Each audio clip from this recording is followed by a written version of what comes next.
is the Big O Show. This is the Big O Show.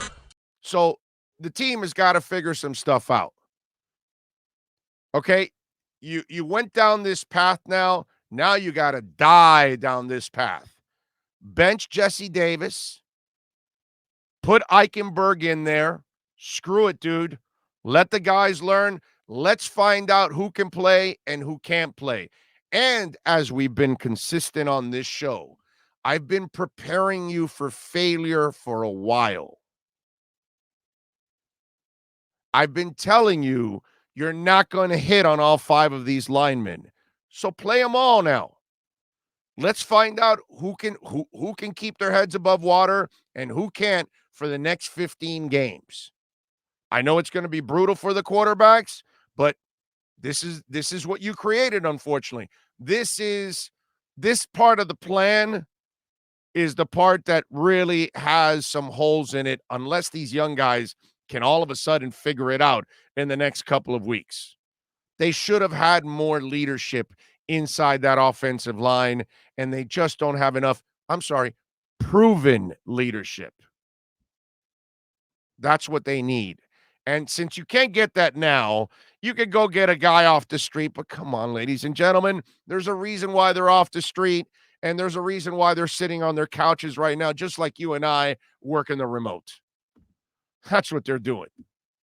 They're the same as us. Just, obviously they played the game a little bit, but they're not going to be the answer. You're going to get a guy that's old. You're going to get a guy that's broken down. You're going to get a guy that's slower. And you're just hoping to get by with that. So now that you dug this hole in for yourself, and then here's the other thing that I was thinking about that really frustrates me about the offensive line. The Indianapolis Colts. Why do I say the Indianapolis Colts? Well, because Andrew Luck. So you have the luck of getting Andrew right after Peyton Manning finishes an illustrious career, a beautiful career for your team, won you a Super Bowl, but sadly suffers a neck injury, and you don't know what his future holds. So you luck into that season, right? That Curtis Painter and company leads you to, what was it? No wins, 1 win, whatever the hell it was. You got the number 1 pick and you get Andrew Luck. You go on to build no line for him, and he's built like a tree trunk. He's a linebacker playing quarterback. He is a big, strong, tough guy. And he takes a beating to a point that he says, screw it. I'm out of here. I'm done. I can't do this anymore. I can't go through injury, rehab, pain.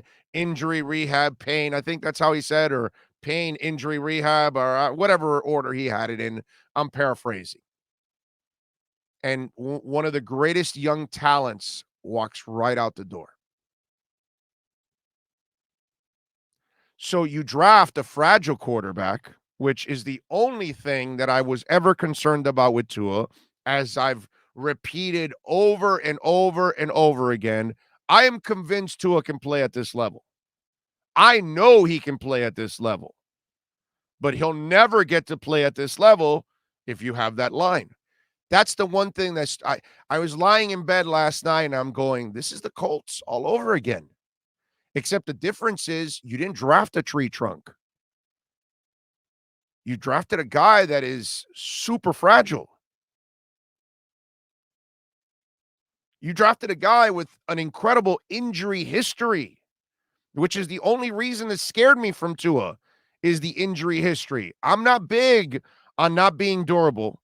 If any of you have followed my show, I completely lose it on players that are, like my confidence. Like I don't want to deal with players that once they become injury prone, they're unreliable. What did I just say about Albert Wilson, right? And look at Devontae Parker. I love Devontae Parker, but we all know he's unreliable, unfortunately, because his body wasn't made for this. So that's where the plan is flawed, unfortunately, for Greer and Flo here. It's like, well, you're going to draft a fragile quarterback, but you're going to put him behind a rookie line? That doesn't jive, man. And that part there, I have to lay it on there. And it's not just a Greer thing. This goes with Flo, because they're both there. One has to approve it. If Flo didn't want it, no. You know what? Let's get a couple of veterans in here to protect Tua. I want the kid to succeed. We went through this with other quarterbacks, right? Ryan was getting killed, but Ryan at least was a big, tough kid, and he can handle it. Can't pass, but he can at least do it. He was beautiful yesterday by way of handing off to Derrick Henry. That was monstrous. Anyway, so that's when you look at we may still get 2 or 3 of these guys that are going to be really good offensive linemen. Maybe one's a Pro Bowler, maybe one's solid, maybe one's decent. And then we're going to get 2 or 3 of these that are going to bomb out. That's fine. It still could happen. But in the process, will the quarterback survive? Yesterday, nobody was going to have success behind that line. I don't care who only Lamar, maybe, because he can run his way out of it. Because he runs like a deer, dude. No, I think he's faster than a deer. He runs like a cheetah. Okay?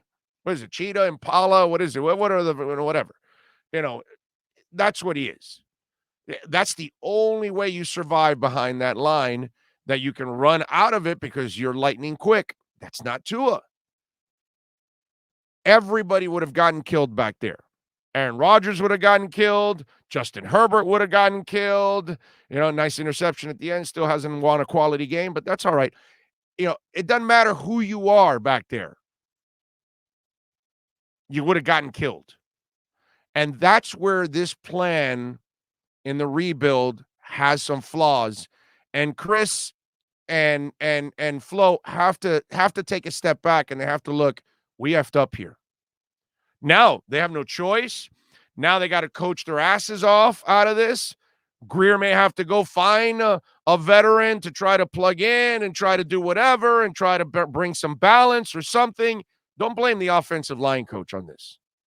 No offensive line coach is going to turn 5 young guys into a great line, or 4 young guys and a journeyman fill-in guy in Jesse Davis, because that's what Jesse is.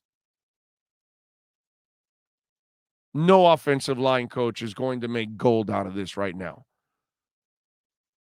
Not even Dante Scarnecchia, former Hall of Fame offensive line coach for the New England Patriots. And by the way, he should be in the Hall of Fame. Like a first ballot Hall of Famer. That's how good that guy is. Some assistant coaches don't get enough credit over the years in the NFL on how effing good they are. That was one guy right there. Like Mike Westhoff, like first ballot Hall of Fame special teams coach. First ballot. Like, that's not even a question. So that's where these guys are going to have to take a step back, because this plan is not working. You just saw your quarterback now go down, and I don't know how long he's going to be out.